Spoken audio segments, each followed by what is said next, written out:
Hi అండి, నేను విజయ వీరమాసనేని. నా ఛానల్ వాయిస్ ఆఫ్ విజయకి మీ అందరికీ స్వాగతం.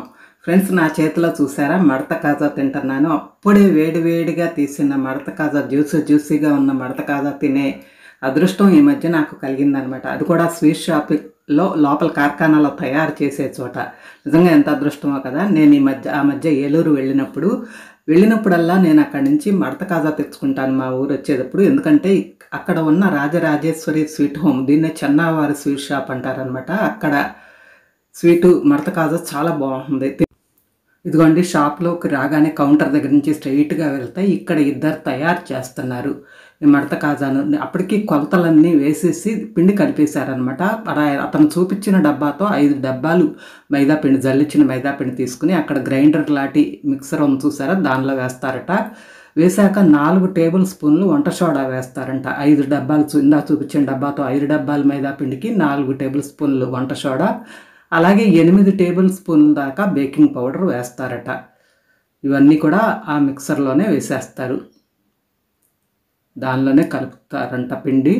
చేత్తో దానిలో అన్నీ మిక్స్ అయిన తర్వాతే చేత్తో కలుపుతారట. అతను చూపించిన టేబుల్ స్పూను సైజుతో 8 టేబుల్ స్పూన్లు బేకింగ్ సోడా కూడా వేస్తారు. వేశాక ఈ లోటా లాంటి టంబ్లర్ ఉంది చూసారా, ఇది 1/2 కిలో అంట. ఇది 1/2 కిలో కొలత ఉంటుందంట. దాంతో 11 లోటాలు డాల్డా వేస్తారంట. ఈ స్వీట్కి డాల్డా అయితేనే బాగా పొరలుగా వస్తుందట. నెయ్యి, నూనె కూడా వేసుకోవచ్చు, కానీ డాల్డానే చాలా బాగుంటుందట. వీళ్ళైతే డాల్డాతోనే చేస్తారు. దీనికి 5 నుంచి 6 లీటర్ వరకు నీళ్లు పడతాయి అంట. 5 లీటర్లు ఖచ్చితంగా పడతాయి, 6 లీటర్ చూసుకుంటా పోసుకోవాలంట. ఇవన్నీ ఆ మిక్సర్లో మిక్స్ అయిన తర్వాత తీసి దీన్ని బాగా మర్దన చేసి పిండిని తర్వాత ఇలా రొట్టెల్లాగా చేసి పెట్టుకుని ఇలా చపాతీలాగా బాగా పరిసారనమాట. పరిసి దాని మీద డాల్డా రాసి డాల్డా మీద మైదా పిండి జల్లి ఇలా చుడుతున్నారు. చూసారా, ఇలా చుడుతున్నారు. డాల్డా మీద మైదా పిండి రాస్తారు, అందుకని పొరలు వస్తాయి డాల్డా రాయాలన్నమాట. డాల్డా మనం కలిపేటప్పుడే కాకుండా ఇది రొట్టె చేసిన రొట్టె ఎంత పలుచగా సాగితే అంత పలుచగా రొట్టె చేస్తారు. చేసిన తర్వాత దాని మీద డాల్డా రాసి తర్వాత మైదా పిండి జల్లి తర్వాత రోల్ చేస్తారు. ఇతను చేస్తున్నాడు చూసారా. వీళ్ళిద్దరూ అదే పని మీద ఉన్నారు, చేసే పని మీదే. వీళ్ళకి ఇక్కడ బాగా మడత కాజా ఫేమస్ ఈ షాప్లో. అట్లాగే పుల్ల కాజాలని పేరు ఎందుకు వచ్చిందంటే పుల్లల్లాగా ఉంటాయి, అది కూడా ఇక్కడ బాగా, ఈ 2 బాగా ఫేమస్. ఆర్డర్ ఇచ్చుకుంటారు చాలామంది, అందుకని వీళ్ళు పొద్దున్నే వీటితోనే మొదలు పెడతారనమాట. కాజాతోనే ముందు మొదలు పెట్టారు ఈరోజు.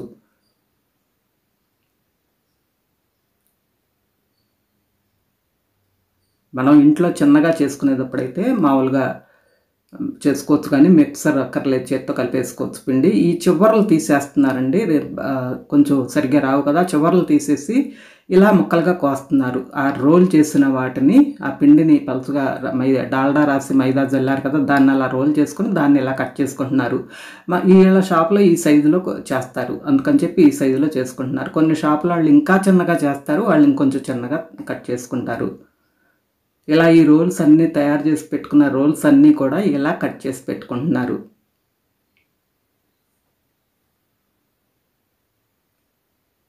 పక్కనే మైదా పిండి పెట్టుకుంటారు, డాల్డా కూడా పెట్టుకోవాలన్నమాట రెడీగా. వీళ్ళకి పెద్ద రాయి లాంటి పేట రాయి కానీ పేట అనుకుంటా, పేటలాంటి దాని మీద, పొడుగ్గా ఉన్న పేటలాంటి దాని మీద చేస్తున్నారనమాట. ఇలా అన్నీ చేసి పెట్టేసుకున్నాక వీళ్ళు పక్కనే ఒక చాట పెట్టుకుని ఆ చాట మీద పొడిపిండి చల్లి వీటిలోంచి 3-4 తీసుకుని దాన్ని ఊరిని జస్ట్ అలా ప్రెస్ చేసేస్తున్నారు. చూస్తున్నారా, అలా ప్రెస్ చేస్తారు. ఒకసారి ప్రెస్ చేసి చాటలో వేసేస్తున్నారు. ఈలోపు నేను చూస్తుండగానే ఈ షాపు ఓనర్ కృష్ణారావు గారు వచ్చారు. ఆయన చెప్తున్నారు 40 ఏళ్ళ నుంచి ఉందట ఈ షాపు అని చెప్తున్నారనమాట. ఆయన ఇక్కడ అగరబత్తీలు పెట్టి ముందు లోపల రూమ్లో ఇక్కడ ఓక పొయ్యిలు ఉంటాయి, అక్కడికి వెళ్ళి అగరబత్తీలు వెలిగించి దాన్ని నమస్కారం చేసుకుని వెళ్ళిపోయారు. తర్వాత ఇక్కడైతే వీళ్ళు ఈ లోపల పొయ్యిల మీద, ఓక పొయ్యి మీద వీళ్ళు పంచదార కరిగించి పెట్టుకున్నారు. ఇందాక మైదా కొలిచిన డబ్బాతో డబల్ వేస్తారు.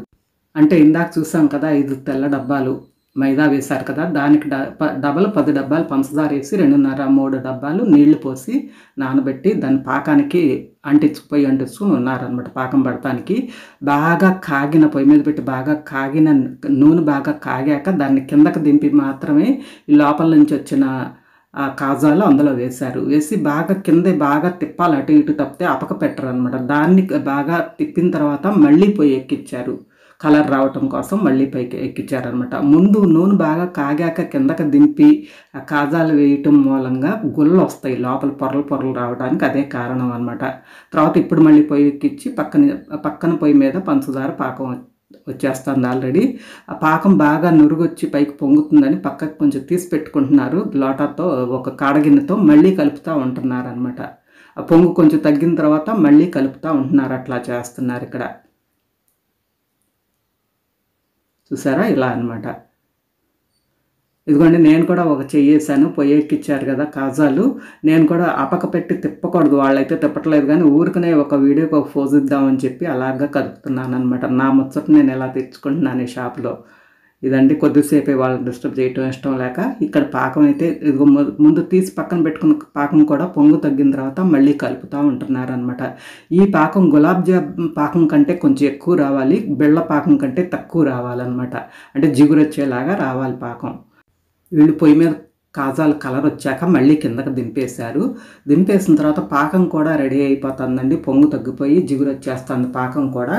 అందుకని చెప్పి ఈలోపు అది కొంచెం ఇంకా కింద కూడా కొద్దిగా కలర్ వస్తుంది అనమాట. పొయ్యి మీద నుంచి కాజాలు కిందకి దింపి పెట్టుకుని కింద కూడా మళ్ళీ కలుపుతూ ఉంటే ఇంకొంచెం మంచి కలర్ వస్తుంది. ఈలోపు ఈ పాకం కూడా రెడీ అయిపోతుంది. ఈ పాకంలో వీళ్ళు ఒక పావు చెక్క దాకా నిమ్మకాయ రసం పిండుకున్నారండి. ఎందుకంటే ఇదిగోండి అరచెక్క దాకా నిమ్మకాయ రసం పిండేశారు. ఎందుకంటే వీళ్ళకి అది పాకం చిక్కబడిపోకుండా ఉండటం కోసం అనమాట. త్వరగా చిక్కబడిపోకుండా, పాకం రెడీ అయ్యాక త్వరగా చిక్కబడిపోకుండా ఉండటం కోసం మనం ఇంట్లో కూడా స్వీట్స్ చేసేటప్పుడు అలా చేస్తాం కదా, పాకంతో స్వీట్స్ చేసేటప్పుడు.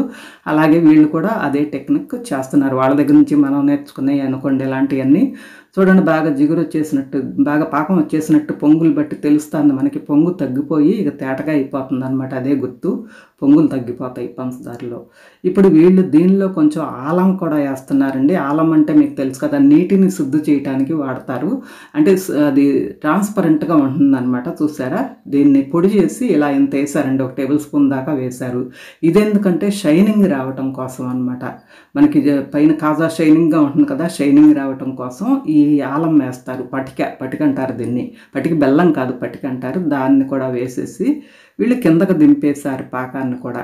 పాకం కూడా రెడీ అయిపోయింది కాబట్టి ఇప్పుడు వీళ్ళు ఈ పక్కన ఆల్రెడీ మడత కాజా రెడీగా కిందకి పెట్టేసుకున్నారు కదా, ఆ నూనెలోంచి ఆ మడత కాజాలు తీసి ఆ పాకంలో వేసేస్తున్నారు పెద్ద అపక పెట్టి.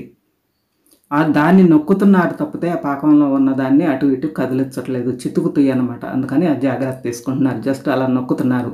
అప్పుడే లోపల పొరల్లోకి ఇంకి పాకం లోపల బాగా జ్యూస్ పీల్చుకుంటుంది. చూసారా, ఇలా నొక్కొని ఇతను వేస్తుంటే అతను నొక్కుతున్నాడు అనమాట.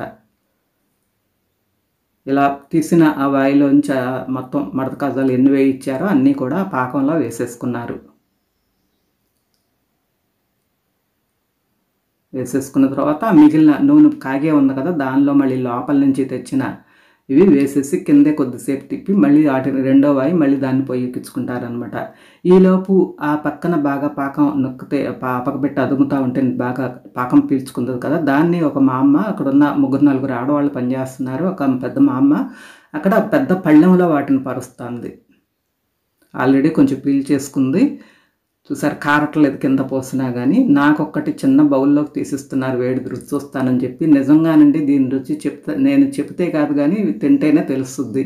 ఎందుకంటే మనం ఇంట్లో అంటే సరే వంట పక్కన ఉండగా పొయ్యి మీద మనం ఇలాంటిది వెంటనే వేడిగా టేస్ట్ చేయలేము.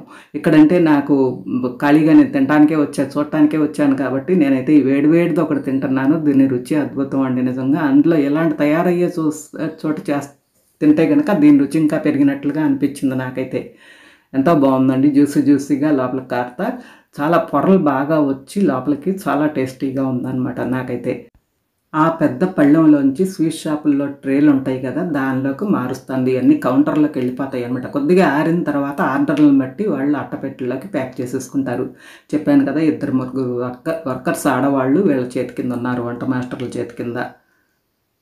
ఇదిగో చూసారు. మీకు ఎలా అనిపించింది ఈ వీడియో? నాకైతే ఈ ప్రాసెస్ చూసి మీకు చెప్పడం అనేది చాలా ఇంట్రెస్టింగ్గా అనిపించిందండి, మీకు చూపించాలని చెప్పి.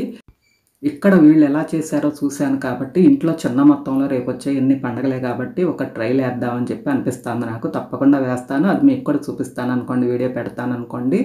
మీకు ఎలా అనిపించింది వీడియో? నా ఛానల్ ఇంకా సబ్స్క్రైబ్ చేసుకున్నారా? సబ్స్క్రైబ్ చేసుకోకపోతే సబ్స్క్రైబ్ చేసుకుని ప్రక్కనే ఉన్న బెల్ ఐకాన్ నొక్కి ఆల్ అనే బటన్ కూడా నొక్కితే నేను వీడియో అప్లోడ్ చేసినప్పుడల్లా మీకు నోటిఫికేషన్ ద్వారా తెలుస్తుంది. ఆ పని మరి వెంటనే చేస్తారు కదా. మీరు కూడా ఈ కాజాను తప్పకుండా ట్రై చేసి మీకు ఎలా, ఈ పద్ధతిలో ట్రై చేసి మీకు ఎలా కుదిరింది అనేది తెలుపుతారు కదా. ఓకేనా మరి, బాయ్.